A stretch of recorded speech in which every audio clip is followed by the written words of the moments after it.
Well, folks, I talked too much yet again, so here's my second video. Wasn't planning for two videos, but it is what it is. I'm a talker, I guess. I miss teaching so much. What can I say? So again, you're just trying to tell me the percentage of all CO2 that comes from building with concrete, steel, and aluminum, right? My hint is look red. Look red. Alright. So going back to the assignment. So we just did the graph question right here. Question 6, what do you think the term green architecture means? If you don't know, take a guess. I use this term green a lot in class. You see this word green, and yes, we're kind of talking about the color here.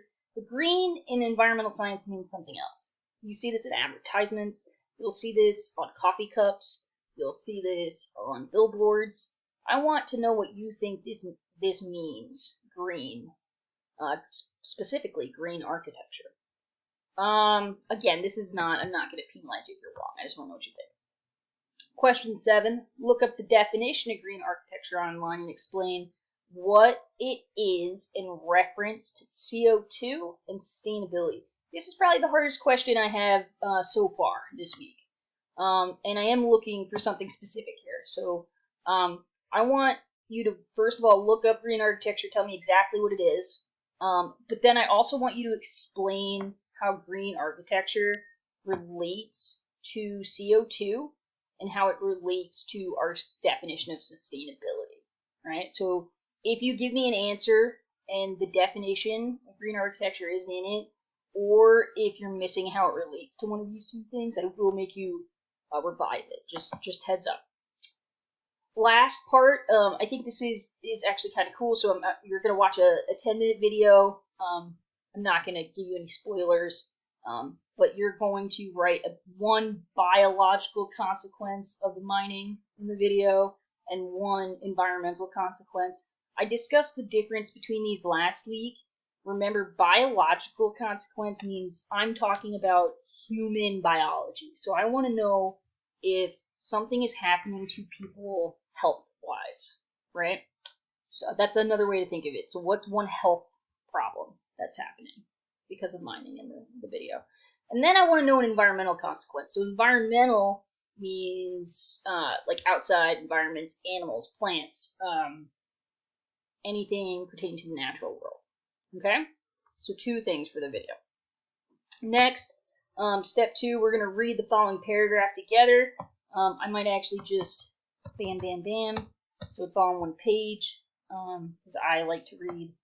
It's always hard for me if it's on 2 docs, but that's just me. So I am going to read this out loud for you right now, just because I know some of you do better with listening. So I'm going to read it, and then I'll read the questions. I'll try to be quick here. So bamboo is a truly remarkable green, the word that you are supposed to look up in the previous question here. We see it right here. Bamboo is a truly remarkable green building material. It's twice as strong as concrete, and it's slightly, a little bit stronger than steel. Who knew? I didn't know that. I didn't learn that until I did some research. It's also a renewable resource. We talked a lot about renewable and non-renewable resources in the beginning of the school year. I'll recap. Renewable means we can regrow it. We can access more of it. We can plant more. We can get it. We can just think of it as regrow, right? We can get more. Non-renewable means we can't. So non-renewable, an example would be coal. Renewable example would be food, like corn, right? You can regrow corn crops every year. So bamboo is renewable resource. We can regrow it. That needs little energy to grow. That's cool. I think what they're talking about here is it might not need as much sunlight. It prevents soil erosion, which is good. It provides biomass. It offers wildlife refuge, and produces a healthy food supply for both wildlife and humans.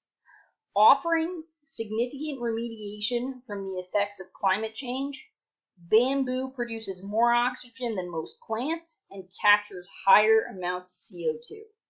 I'm going to stop here. I just read like 10 things that makes bamboo great. So here's what I'd like you to do, folks. If you don't know what any of these things mean, I want you to look them up on your own. Right? So for instance, if I'm a student and I don't know what provides biomass means, I'm going to go to Google and I'm going to say, what provides biomass? Most biomass used today is homegrown energy. Wood, logs, chips, sawdust. It accounts for 44% of biomass energy. Any organic matter can produce biomass energy. Other biomass sources can include agricultural waste products like fruit pits and corn cobs. Okay, cool. So, just in case that is confusing for you guys, biomass energy definition. Renewable energy from plants and animals. Biomass is organic material, again, comes from plants and animals, that is a renewable source of energy, right? So that means we can make energy with it. The reason that the last paragraph talked about wood is because we can burn it, right? Okay, cool, good stuff. So all I'm asking you to do here is if you provide me one or two examples from that paragraph, guys, you're just gonna look up what the stuff means, right? You're not just gonna say provides biomass without telling me what biomass means, without looking it up. Offering significant remediation from the effects of climate change, bamboo produces more oxygen than most plants and captures higher amounts of CO2. This is really, really cool because we've talked about cement, we've talked about steel, and extracting these things from the earth, mining it, shipping it, using it. It creates CO2 emissions, right? Which isn't good. It actually is leading to and causing partially climate change, right? What's really cool about bamboo is it's actually producing more oxygen than most other plants, but it's also like eating or taking in the CO2. I like to say eating, but it's really just sucking in the CO2. So these other building materials are like releasing it, and the bamboo is actually like taking it in, right? Which is really cool.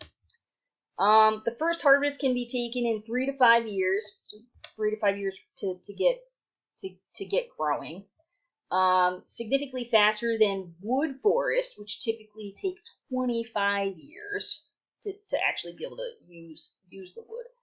Harvested properly, 10% of every plant can be taken annually without needing new plants or negatively impacting where it's being grown.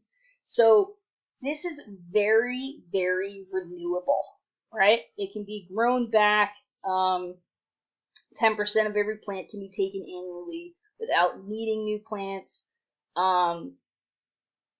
It is causing it's not only renewable, it's very sustainable, right? We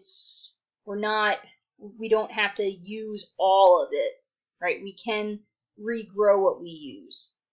It's good for the environment. It's not only not causing pollution, but it's actually eating away some of the pollution, which is really cool. Alright, so what natural resource is the above paragraph about? It rhymes with shampoo.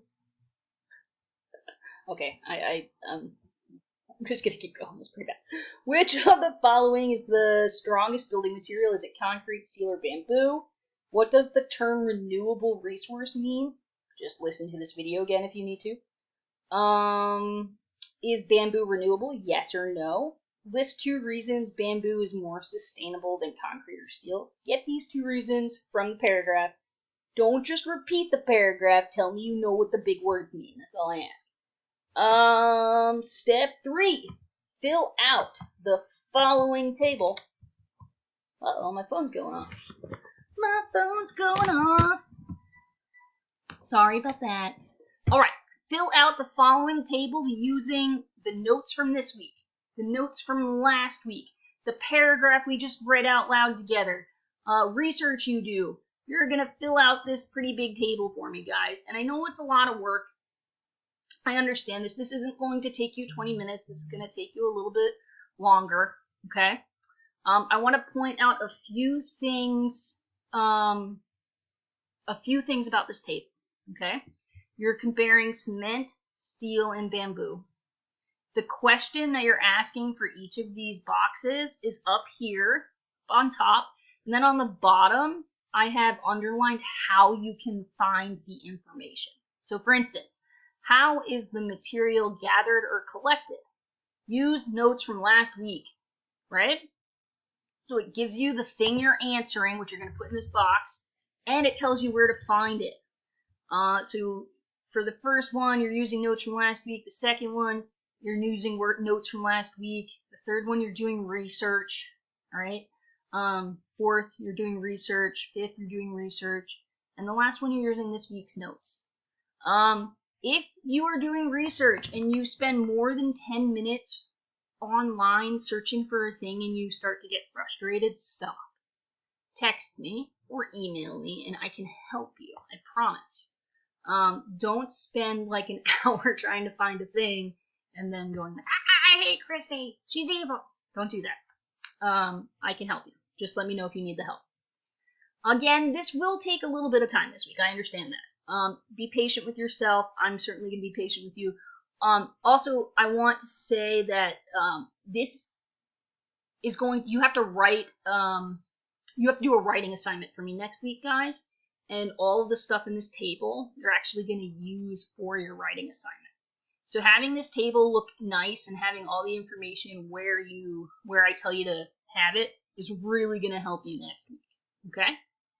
All right, that's all I have for you folks. If you need me at all, please email, text, call, hit me up on Schoology, all the above. I miss you guys. I miss the questions. My cat says, peace out. That's the taco. Wait, where's the cat? Where's the cat? Hey, Nikki. Nikki, I'm going to poke her, guys. I'm going to poke her. Ready? Wait. Man, I'm not good at this. Hey, Nick.